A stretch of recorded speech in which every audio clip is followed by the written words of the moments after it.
Hi friends, ആർഫറയിലേക്ക് എല്ലാവർക്കും സ്വാഗതം. 26,205 എന്നുള്ള ഒരു ഗ്യാപ്പ് അപ്പ് ഓപ്പണിങ്ങിലൂടെ തുടങ്ങിയ നിഫ്റ്റി 26,233 എന്ന ഹൈ കൂടി ഇന്ന് ക്രിയേറ്റ് ചെയ്തിരുന്നു. പിന്നീട് 26,119 എന്ന ലോയും ഇന്ന് ക്രിയേറ്റ് ചെയ്തിട്ടുണ്ട്. എന്നാൽ ഓവറോൾ നോക്കുമ്പോൾ വലിയൊരു വോളറ്റിലിറ്റി ഇന്ന് മാർക്കറ്റിൽ നമ്മൾ കണ്ടതായി കാണില്ല. ആക്ച്വലി ഇന്ന് എക്സ്പയറി ഡേ ആയിട്ട് കൂടി നമ്മൾ പ്രതീക്ഷിച്ച ഒരു അപ്പ് ആൻഡ് ഡൗൺസ് മാർക്കറ്റിൽ ഉണ്ടായിട്ടില്ല. അപ്പോൾ ഇന്ന് തീർച്ചയായിട്ടും നിഫ്റ്റി 26,200 എന്നുള്ള വളരെ ഇമ്പോർട്ടൻ്റ് ആയിട്ടുള്ള ഒരു ലെവൽ ടച്ച് ചെയ്തെങ്കിലും അവിടെ സസ്റ്റെയിൻ ചെയ്യാൻ സാധിച്ചില്ല. അവിടെ ഒരു പ്രോഫിറ്റ് ബുക്കിംഗ് ശക്തമായിട്ടുണ്ടായി. അല്ലായിരുന്നുവെങ്കിൽ പുതിയൊരു ഓൾ ടൈം ഹൈ ക്രിയേറ്റ് ചെയ്യാനുള്ള ഒരു പൊട്ടൻഷ്യൽ നിഫ്റ്റിയിൽ ഉണ്ടാവുമായിരുന്നു. അപ്പോൾ ഇന്ന് നിഫ്റ്റി എക്സ്പയറിഡ് ആയിട്ട് കൂടി വലിയ തോതിൽ വയലന്റ് മൂവ് നടക്കാതെ 26,177 എന്നുള്ള ഒരു ഫ്ലാറ്റ് പോസിറ്റീവ് ക്ലോസിംഗ് ആണ് ഇന്ന് നിഫ്റ്റി നൽകിയത്. അപ്പോൾ മാർക്കറ്റിനെ സംബന്ധിച്ചിടത്തോളം മുന്നോട്ടേക്ക് പോകണോ പുറകിലോട്ടേക്ക് പോകണോ എന്നുള്ള ഒരു കൺഫ്യൂഷനിലാണ് മാർക്കറ്റ് യഥാർത്ഥത്തിൽ ഇപ്പോൾ നിൽക്കുന്നത്. ഇപ്പോൾ ഇവിടെ നമുക്ക് കാണാൻ കഴിയും ഇന്ത്യ വിക്സ് അതിൻ്റെ റെക്കോർഡ് ലോയിലേക്ക് പോയിരിക്കുകയാണ്. 9.38 എന്ന ലെവലിലാണ് ഇന്ന് ഇന്ത്യ വിക്സ് ഉള്ളത്. ഇത് മാർക്കറ്റിനെ സംബന്ധിച്ചിടത്തോളം ഈ നിയർ ടേമിൽ വലിയ തോതിലുള്ള ഒരു സ്വിങ് അപ്പ് ആൻഡ് ഡൗൺ മുകളിലോട്ടായാലും താഴോട്ടേക്കായാലും ഉണ്ടായില്ല എന്നുള്ളതിൻ്റെ ഒരു സൂചനയാണ്. അപ്പോൾ അവിടെ കൃത്യമായ ഒരു ഡയറക്ഷൻ ഇല്ലാതെ മാർക്കറ്റ് നിൽക്കുകയാണ്. അപ്പോൾ നമുക്കൊരു ഇന്ത്യ വിക്സ് എന്ന് പറയുന്നത് നമ്മുടെ ഫിയർ ഗേജ് ആണ്. അതായത് നമ്മുടെ ഭയം എത്രത്തോളം മാർക്കറ്റിലുണ്ട് എന്ന് അളക്കുന്നതിൻ്റെ ഒരു ഇൻഡിക്കേറ്റർ ആയിട്ടാണ് പൊതുവേ ഇത് ഉപയോഗിക്കുന്നത്. അപ്പോൾ നമുക്കറിയാം കൊറോണ സമയത്തൊക്കെ ഇന്ത്യ വിക്സ് ഉയർന്നത് 82 എന്ന ലെവലിലാണ്. ആ സമയത്താണ് വലിയ ക്രാഷ് മാർക്കറ്റിലുണ്ടായത്. അതേപോലെ തന്നെ ഇതിനു മുമ്പ് ഹിസ്റ്റോറിക്കലി നോക്കുകയാണെങ്കിൽ 2008 ഇതേപോലെ 90 എന്ന ലെവലിലൊക്കെ ഇന്ത്യ വിക്സ് ഉയർന്നിരുന്നു. കാരണം 2008 ആ ഒരു വേൾഡ് വൈഡ് ക്രാഷിൽ അത്തരത്തിലുള്ള ഒരു വളറ്റിലിറ്റി മാർക്കറ്റിലുണ്ടായിരുന്നു. അപ്പോൾ ഇങ്ങനെ അപൂർവ സന്ദർഭങ്ങളിൽ മാത്രമേ വിക്സ് വലിയ തോതിൽ ഹൈ ആവുകയുള്ളൂ.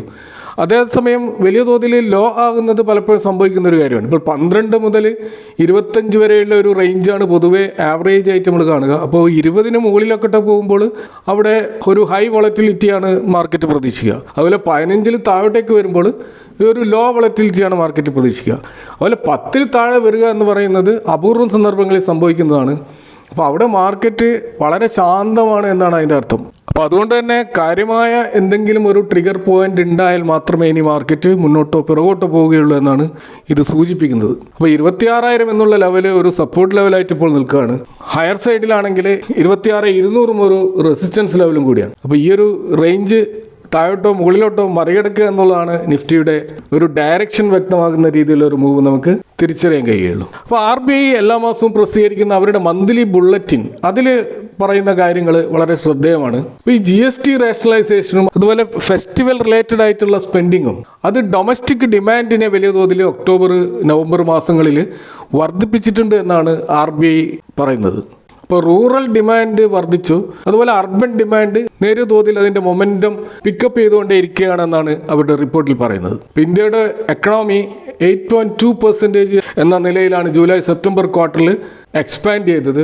അത് കഴിഞ്ഞ 6 ക്വാർട്ടറിലെ ഏറ്റവും ബെസ്റ്റ് ആയിട്ടുള്ള ഒരു എക്സ്പാൻഷനായിട്ടാണ് അവർ കാണുന്നത്. പ്രത്യേകിച്ച് ഗ്ലോബൽ ട്രേഡ് അൺസർട്ടനിറ്റിയും അത്തരത്തിലുള്ള വെല്ലുവിളികളൊക്കെ നേരിട്ടുകൊണ്ടാണ് ഈ രീതിയിലുള്ള ഒരു റിസൈലൻസ് നമ്മുടെ മാർക്കറ്റ് കാണിക്കുന്നത്.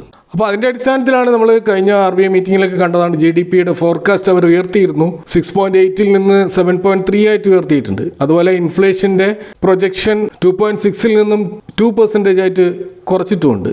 അപ്പോൾ എക്കണോമി കൂടുതൽ സ്ട്രോങ് ആവും എന്നുള്ള ഒരു പ്രതീക്ഷയാണ് മൊത്തത്തിൽ റിസർവ് ബാങ്ക് ഓഫ് ഇന്ത്യ പങ്കുവെക്കുന്നത്. ഇത് കൂടാതെ റിസർവ് ബാങ്ക് ഓഫ് ഇന്ത്യ ഈ റൂപ്പി സ്റ്റെബിലൈസേഷന് വേണ്ടിയിട്ട് വലിയ തോതിലുള്ള എഫേർട്ടുകളാണ് എടുക്കുന്നത്. അപ്പോൾ ഒക്ടോബർ മാസം അവർ $11.88 ബില്യൺ മാർക്കറ്റിൽ വിറ്റയച്ചത്. അപ്പോൾ ഒക്ടോബർ മാസവും സെപ്റ്റംബർ മാസവും ഒക്കെ വലിയ തോതിലുള്ള ബൾക്ക് എമൗണ്ട് ഓഫ് ഡോളേഴ്സാണ് വിറ്റതെന്നാണ് അവരുടെ ഡാറ്റകൾ സൂചിപ്പിക്കുന്നത്. അപ്പോൾ നമുക്കറിയാം റൂപ്പി അതിൻ്റെ റെക്കോർഡ് ലെവലിലേക്ക് താഴ്ന്നപ്പോൾ സ്വാഭാവികമായിട്ടും 91 എന്നുള്ള ലെവലിലൊക്കെ എത്തുക എന്ന് പറയുന്നത് ഇമാജിനേഷൻ അപ്പുറത്താണ്. അപ്പോൾ ആ ഒരു ലെവലിലേക്ക് പോകുന്നത് എക്കണോമിക്ക് വളരെ ദോഷകരമാകുന്നുള്ളതിനാൽ ഇവിടെ RBI മാർക്കറ്റിൽ ഇടപെട്ടുകൊണ്ട് ഡോളർ വിറ്റഴിക്കുകയും അതുപോലെ ബാങ്കുകളിൽ നിന്ന് സ്വാപ്പിങ്ങിലൂടെ ഡോളറുകൾ വാങ്ങുകയും ചെയ്തിട്ടുണ്ട്. അപ്പോൾ അത്തരത്തിലുള്ള മെഷേഴ്സൊക്കെ എടുത്തത് കൊണ്ടാണ് ഇപ്പോൾ നമുക്ക് കാണുന്നത് റൂപ്പി 89.5 എന്നുള്ള ലെവലിലാണ് ഇപ്പോൾ നിൽക്കുന്നത്. അപ്പോൾ 90 താഴെ റൂപ്പിയുടെ വാല്യൂ നിർത്തുക എന്നുള്ളത് നമ്മുടെ എക്കണോമിയുടെ ഒരു ആവശ്യമാണ്. അതിൻ്റെ അടിസ്ഥാനത്തിലുള്ള നീക്കങ്ങളാണ് അവിടെ നടന്നത്.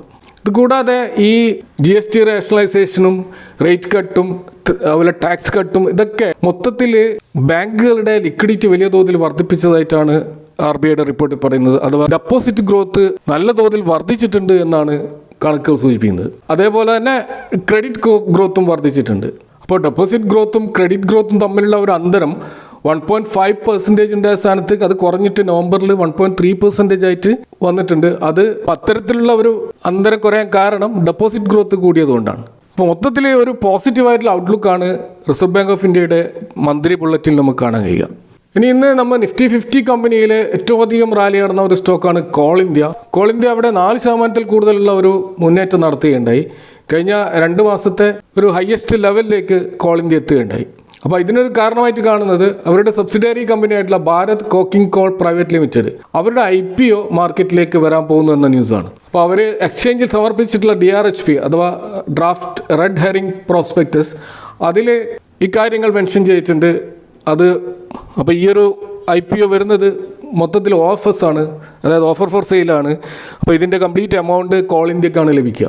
അപ്പോൾ കോൾ ഇന്ത്യയുടെ ഏകദേശം 10% സ്റ്റേക്കാണ് ഇതേ രീതിയിൽ വിറ്റഴിക്കുന്നത്. അപ്പോൾ ഈ ഒരു IPOയുടെ ഇഷ്യൂ സൈസ് ഏകദേശം 1300 കോടിയുടേതായിരിക്കും എന്നാണ് ചില റിപ്പോർട്ടുകളിൽ നമുക്ക് കാണാൻ കഴിയുന്നത്. അതിന് വിശദാംശങ്ങൾ വന്നിട്ടില്ല. ഏതായാലും 2 ആഴ്ചകൾക്കുള്ളിലായിട്ട് ഈ ഒരു IPO വരുമെന്നാണ് അൺഒഫീഷ്യൽ റിപ്പോർട്ടുകളിൽ നമുക്ക് മനസ്സിലാക്കാൻ കഴിയുന്നത്. അപ്പോൾ സ്വാഭാവികമായിട്ടും കോൾ ഇന്ത്യയുടെ സബ്സിഡിയറിയുടെ ഒരു IPO വരുമ്പോൾ അവിടെ കോൾ ഇന്ത്യ ഷെയർ ഹോൾഡേഴ്സിൻ്റെ ഒരു ക്വാട്ട സ്വാഭാവികമായിട്ടുണ്ടാകും എന്ന പ്രതീക്ഷയുണ്ട്. അപ്പോൾ അങ്ങനെയാകുമ്പോൾ ആ ഷെയർ ഹോൾഡേഴ്സിന് ഈ ഒരു IPO കിട്ടാനുള്ള സാധ്യത കൂടുതലാണ്. അപ്പോൾ അതിൻ്റെ അടിസ്ഥാനത്തിൽ സ്വാഭാവികമായിട്ടുള്ള ഒരു റാലിയും ഈ സ്റ്റോക്കിൽ ഉണ്ടായിട്ടുണ്ട്. ഇതുപോലെ മറ്റൊരു പ്രധാനപ്പെട്ട ഒരു ഇവൻ്റ് നമ്മൾ മാർക്കറ്റിൽ കാണുന്നത് അദാനി ഗ്രൂപ്പിൻ്റെ കീഴിലുള്ള അംബുജ സിമെൻറ്റ് അവർ ഒരു മെഗാ മേർജറിന് പോവുകയാണ്. അപ്പോൾ അവിടെ ACCയുടെ ഡയറക്ടർ ബോർഡ് അംബുജയുമായിട്ട് മേർജ് ചെയ്യാനുള്ള ഒരു അപ്രൂവൽ ഓൾറെഡി നൽകിയിരിക്കുകയാണ്. അപ്പോൾ ഇവിടെ ഇനിയുള്ളത് നെസസറി ആയിട്ടുള്ള സ്റ്റാറ്റ്യൂട്ടറി അംഗീകാരങ്ങളും റെഗുലേറ്ററി അപ്രൂവലും ഒക്കെ നേടേണ്ടതുണ്ട്. പ്രത്യേകിച്ച് നാഷണൽ കമ്പനി ലോ ട്രിബ്യൂണലിൻ്റെ അപ്രൂവൽ ഫൈനലായിട്ട് കിട്ടേണ്ടതുണ്ട്. അവിടെ നിന്ന് നോ ഒബ്ജക്ഷൻ സർട്ടിഫിക്കറ്റുകളൊക്കെ കിട്ടേണ്ടത്. അതിൻ്റെ അടിസ്ഥാനമായിരിക്കും ഇതിൻ്റെ ഫൈനലായിട്ടുള്ള മേർജർ ഉണ്ട്. അത് ചിലപ്പോൾ 1 വർഷം നീണ്ടു നിൽക്കുന്ന ഒരു പ്രോസസ്സ് ആയിരിക്കും. ഇത് കൂടാതെ തന്നെ ഓറിയൻറ്റ് സിമെൻറ്റിൻ്റെ ബോർഡും ഇതേപോലെ അംബുജ സിമെൻറ്റുമായിട്ട് ലയിക്കാനുള്ള അപ്രൂവൽ നൽകിയിരിക്കുകയാണ്. അപ്പോൾ ഇത്തരത്തിലുള്ള ഒരു മേർജറിലൂടെ ഈ അദാനി ഗ്രൂപ്പിൻ്റെ ഈ ഒരു പ്രസ്റ്റീജിയസ് അംബുജ സിമെൻറ്റ് കമ്പനി അതിൻ്റെ ഗ്രൂപ്പ് സ്ട്രക്ചർ മൊത്തത്തിൽ ഇമ്പ്രൂവ് ആയിക്കൊണ്ട് അവരുടെ മൊത്തത്തിലുള്ള സിമെൻറ്റ് പ്രൊഡക്ഷൻ കപ്പാസിറ്റി ഇന്ത്യയിൽ തന്നെ ഹയസ്റ്റ് ലെവലിലേക്ക് കൊണ്ടുവരുവാനുള്ള ഒരു മൂവാണ് ഈ ഒരു മേർജറിലൂടെ അവർ ഉദ്ദേശിക്കുന്നത്. അപ്പോൾ നമുക്കറിയാം അൾട്രാടെക് സിമെൻ്റ് ആണ് ഇവിടെ ഇപ്പോൾ പ്രധാനപ്പെട്ട ഇവരുടെ കോമ്പറ്റേറ്റേഴ്സ്. അപ്പോൾ അതിൻ്റെ ഒരു പ്രൊഡക്ഷൻ കപ്പാസിറ്റി മറികടക്കാനുള്ള ഒരു മൂവാണ് അദാനി നടത്തിക്കൊണ്ടിരിക്കുന്നത്. സ്വാഭാവികമായിട്ട് ഈ ഒരു മേർജർ നടക്കുമ്പോൾ ACCയുടെ ഷെയർ ഹോൾഡേഴ്സിന് അംബുജ സിമെൻറ്റിൻ്റെ ഷെയർസ് ലഭിക്കും. അപ്പോൾ അതിൻ്റെ അനുപാതം നമുക്ക് കാണാൻ കഴിയുന്നത് ACCയുടെ 100 ഷെയറുള്ള ഒരു ഷെയർ ഹോൾഡർക്ക് അംബുജ സിമെൻറ്റിൻ്റെ 328 ഷെയറുകൾ ലഭിക്കും. അതുപോലെ ഓറിയൻറ്റ് സിമെൻറ്റിൻ്റെ കേസിലാണെങ്കിൽ ഓറിയൻറ്റ് സിമെൻറ്റിൻ്റെ 100 ഷെയറുള്ള ഒരു ഷെയർ ഹോൾഡർക്ക് 33 അംബുജ സിമെൻറ്റിൻ്റെ ഷെയർ ആയിരിക്കും ലഭിക്കുക. അപ്പോൾ ഈ രീതിയിലുള്ള അനുപാതത്തിലായിരിക്കും ഈ ഒരു മേർജറിലൂടെ ഷെയർ ഹോൾഡേഴ്സിൻ്റെ അലോക്കേഷൻ നടക്കുക. അപ്പോൾ ഈ ഒരു മേർജർ കംപ്ലീറ്റ് ആകുന്നതോടുകൂടി ഈ അംബുജ സിമെൻറ്റിൻ്റെ മൊത്തം പ്രൊമോട്ടർ ഷെയർ ഹോൾഡിങ് 67 നിന്ന് 60% കുറയും. അപ്പോൾ പ്രത്യേകിച്ച് ACC സിമെൻറ്റും അതേപോലെ തന്നെ ഓറിയൻറ്റ് സിമെൻറ്റും വലിയ തോതിലേക്ക് അതിൻ്റെ ഷെയർ പ്രൈസ് വലിയ തോതിൽ താഴോട്ടേക്ക് പോയിരുന്നു. എന്നാൽ അംബുജ സിമെൻറ്റിൻ്റേത് കുറച്ചുകൂടി സ്റ്റേബിളായിരുന്നു. അപ്പോൾ അതുകൊണ്ട് തന്നെ ഈ ഒരു മേർജറിലൂടെ മാർക്കറ്റ് ക്യാപിറ്റലൈസേഷൻ മൊത്തത്തിൽ നോക്കുമ്പോൾ സ്വാഭാവികമായിട്ടും ഒരു കുറവ് വരാനുള്ള സാധ്യതയുണ്ട്. എങ്കിലും ഈ ഒരു മേർജറിലൂടെ ഇന്ത്യയിലെ ഒരു ലീഡിംഗ് സിമെൻറ്റ് കമ്പനിയായിട്ട് അംബുജ സിമെൻറ്റ് മാറാനുള്ള എല്ലാ സാധ്യതയുമാണ് നമുക്ക് കാണാൻ കഴിയുക. അപ്പോൾ ഇതൊക്കെയാണ് ഇന്നത്തെ മാർക്കറ്റുമായി ബന്ധപ്പെട്ട് നിങ്ങളുമായിട്ട് ഷെയർ ചെയ്യാനുള്ളത്. ഈ വിഷയങ്ങളുമായി ബന്ധപ്പെട്ട് നിങ്ങളുടെ അഭിപ്രായങ്ങൾ കമൻറ്റുകൾ അറിയിക്കുക. Thanks for watching. See you next time with another video.